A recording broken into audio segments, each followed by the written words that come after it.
T'est-il déjà arrivé de parler trop rapidement ou de dire quelque chose que tu as regretté ensuite?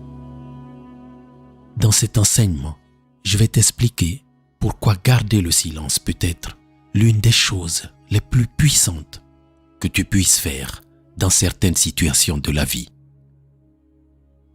Dans la deuxième partie de l'enseignement, je t'indiquerai 5 situations pour lesquelles il faut absolument garder le silence afin de prendre de meilleures décisions, améliorer tes relations et éviter les conflits. Et enfin, nous terminerons par une pratique très puissante appelée le jeûne de la parole. Si ce programme te convient, alors installe-toi confortablement et prépare-toi à découvrir comment décupler tes résultats et surprendre les gens avec ton silence. Sois donc très attentif parce que l'enseignement de ce jour te sera très utile. Étant donné que sur Fédéralitude la communauté, nous considérons l'être humain de manière multidimensionnelle, en tant qu'être physique et spirituel, matériel et immatériel. Voici une petite histoire millénaire pour comprendre l'importance du silence. Il y a longtemps, dans une petite ville en Inde, vivait une jeune femme de bonne famille nommée Kisa Gautami. Elle tomba enceinte. Lorsqu'elle se trouva face à sa famille, elle expliqua que c'était le moine nommé Pindola Bharavaja qui en était le responsable. La rumeur se répandit rapidement dans la ville. Le moine fut traité avec mépris et rejeté par la communauté. Mais face aux lourdes accusations qui pesaient sur lui et acculé de toutes parts, le moine répondait simplement en disant, l'air un peu étonné, « Ah bon ?» Lorsque la jeune femme accoucha, les parents prirent le bébé et l'amenèrent au moine afin qu'il s'occupe de l'enfant de la honte. Le moine ne se défendit pas. Il dit simplement « Ah bon ?» puis il prit l'enfant. Il continua sa vie pieuse et méditative. Il acceptait humblement les insultes et les critiques des gens, tout en aidant le peu de personnes qui osaient encore s'approcher de son ashram, le lieu de recueillement où il vivait. Un jour, prise de culpabilité et consciente du tort qu'elle avait causé au pauvre moine, Kisa Gautami avoua qu'elle avait menti. Elle reconnut que le père de son enfant était en fait un jeune vagabond. Elle avait menti à propos du moine parce qu'elle avait honte de sa relation avec ce vagabond. Lorsque les gens de la ville découvrirent la vérité, ils se sentirent honteux de la façon dont ils avaient traité le moine. Ils vinrent demander son pardon. Mais face à la foule qui vint le voir, Pindola Bharavaja resta égal à lui-même. Avec sa sagesse et son amour inconditionnel, il leur répondit encore et simplement « Ah bon ?» Mais grâce à cet événement au départ malheureux, la réputation du moine et la confiance que les habitants de la petite ville lui portaient sont devenus plus grands. Depuis ce jour-là, le moine devint encore plus célèbre dans tout le pays.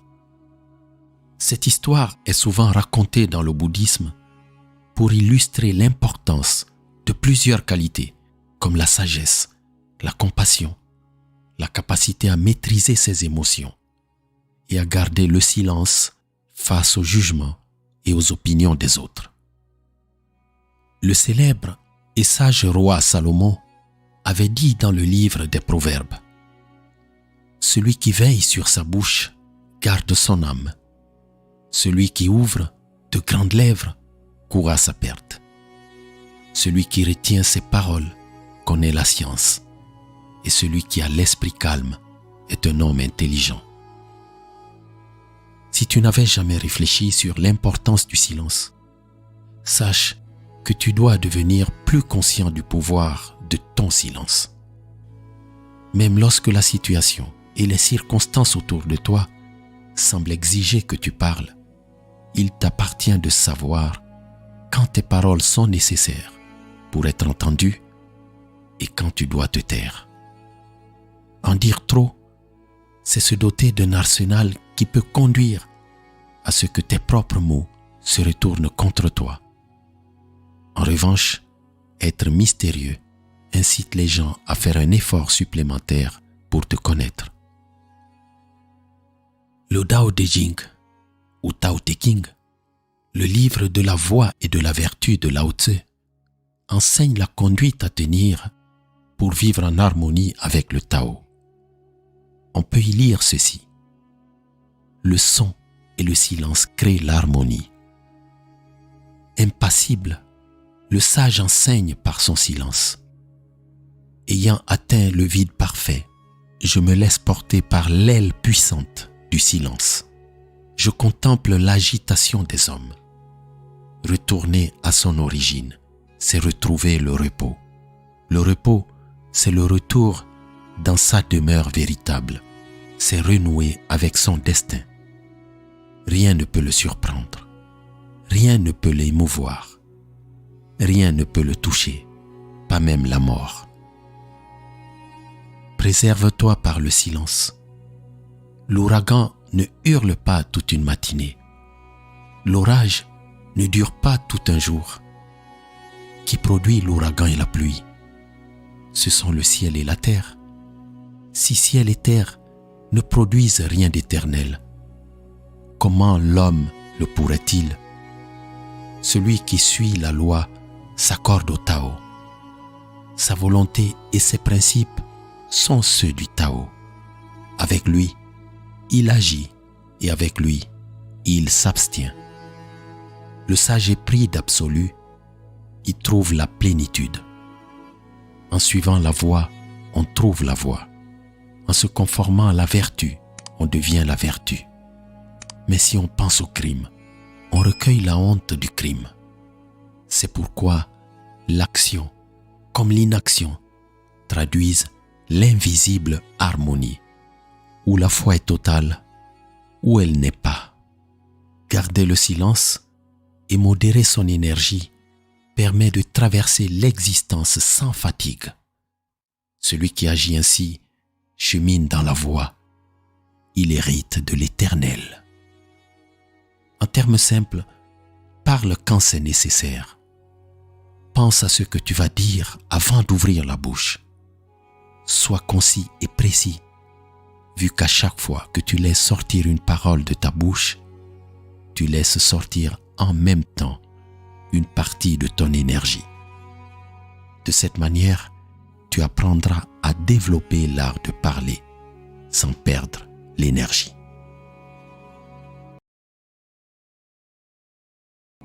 Sigmund Freud, le père de la psychanalyse, un jour. On est maître de ce que l'on tait et esclave de ce que l'on dit.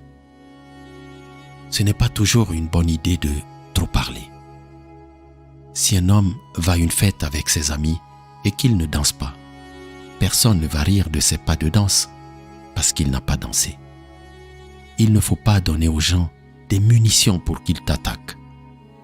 Reste discret dans tes conversations et tes pensées. Laisse les gens autour de toi dans l'expectative. Laisse-les s'interroger et regarder par-dessus ton épaule. Tout ce que tu dois faire, c'est écouter. Écoute et laisse-les chercher. Laisse les gens avoir du mal à trouver ce qu'ils veulent. D'ailleurs, tu verras que c'est plus amusant. Tu ne leur rends pas service, tu te rends service à toi-même. Nous vivons dans un monde d'énergie, de pensée, d'émotion, de réalité et d'apparence.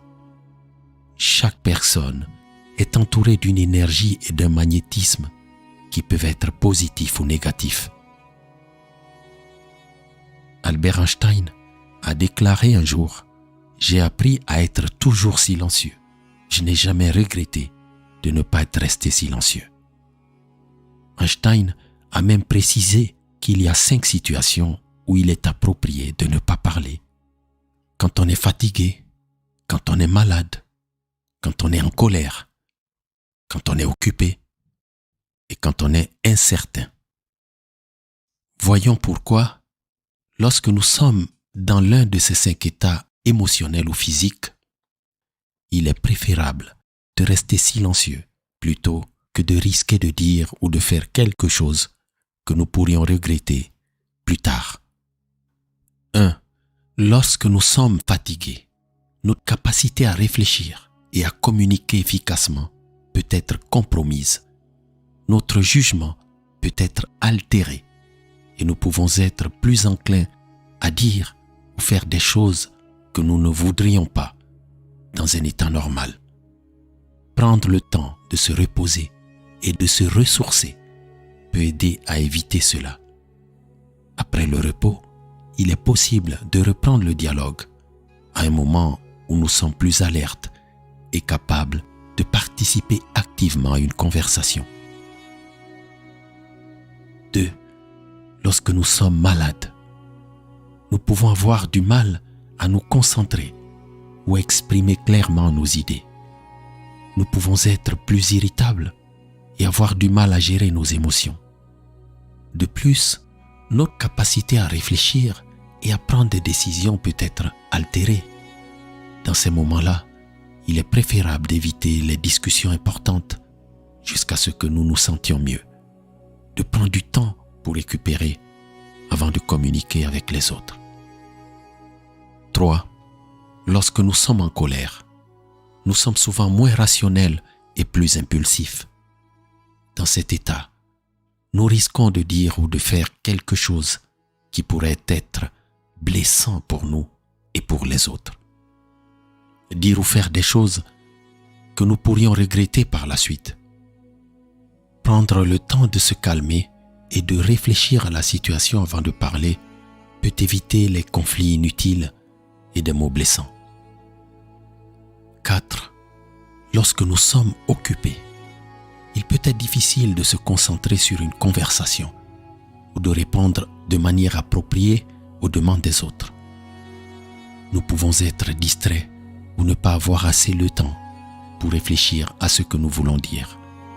Il peut être préférable de demander à la personne de patienter jusqu'à ce que nous ayons fini notre tâche ou de trouver un moment plus opportun où nous avons plus de temps et d'énergie pour discuter et communiquer efficacement. 5. Lorsque nous sommes incertains de notre position ou de notre opinion sur un sujet, il peut être préférable d'écouter les opinions des autres avant de prendre une décision ou de faire une déclaration. Lorsque nous ne sommes pas sûrs de ce que nous voulons dire ou de la manière dont nous voulons le dire, il peut être préférable de ne rien dire du tout. En se taisant, nous avons la possibilité de prendre du recul, de réfléchir et de mieux comprendre le sujet avant de contribuer à la conversation. Dans tous les cas, il est important de prendre le temps de se calmer, de réfléchir, de clarifier les choses, de comprendre la situation pour communiquer plus efficacement et éviter de prendre des décisions ou d'agir de manière impulsive. Jésus le Christ, le grand maître de la métaphysique de l'ère du poisson, avait clairement expliqué ceci un jour où il s'adressait à la foule. Ne comprenez-vous pas que tout ce qui entre dans la bouche va dans le ventre, puis est jeté dans les lieux secrets? Mais ce qui sort de la bouche vient du cœur, et c'est ce qui souille l'homme. Car c'est du cœur que viennent les mauvaises pensées, les meurtres, les adultères, les impudicités, les vols, les faux témoignages, les calomnies. Ce n'est pas ce qui entre dans la bouche qui souille l'homme, mais ce qui sort de la bouche, c'est ce qui souille l'homme. Voilà donc pourquoi même les scientifiques admettent aujourd'hui l'intérêt de pratiquer le jeûne de la parole ou du silence. Le jeûne de la parole consiste à s'abstenir de parler pendant une période de temps donné, que ce soit quelques heures, une journée, une semaine ou même plus longtemps. Cette pratique peut sembler difficile, voire impossible, mais elle peut apporter de nombreux bienfaits pour notre bien-être général, à la fois sur le plan physique, mental et émotionnel. En limitant la quantité de mots que nous utilisons, nous avons l'occasion de prendre du recul et de nous concentrer sur nos propres pensées et émotions, plutôt que sur les interactions avec les autres. Cela peut aider à réduire le stress et l'anxiété, améliorer la concentration, augmenter la créativité, renforcer la confiance en soi et améliorer les relations interpersonnelles. En outre, cela peut également être une pratique utile pour développer l'écoute active et la compassion envers les autres, car nous sommes forcés de prêter plus d'attention à leur langage corporel et à leurs expressions faciales. Si ce message t'a apporté de la valeur pour ton amélioration personnelle, partage-le généreusement avec les gens que tu apprécies. Abonne-toi et laisse-moi un commentaire sur ce que tu as pensé de cet enseignement. En attendant, je te dis à très bientôt. Que celui qui renouvelle les mondes.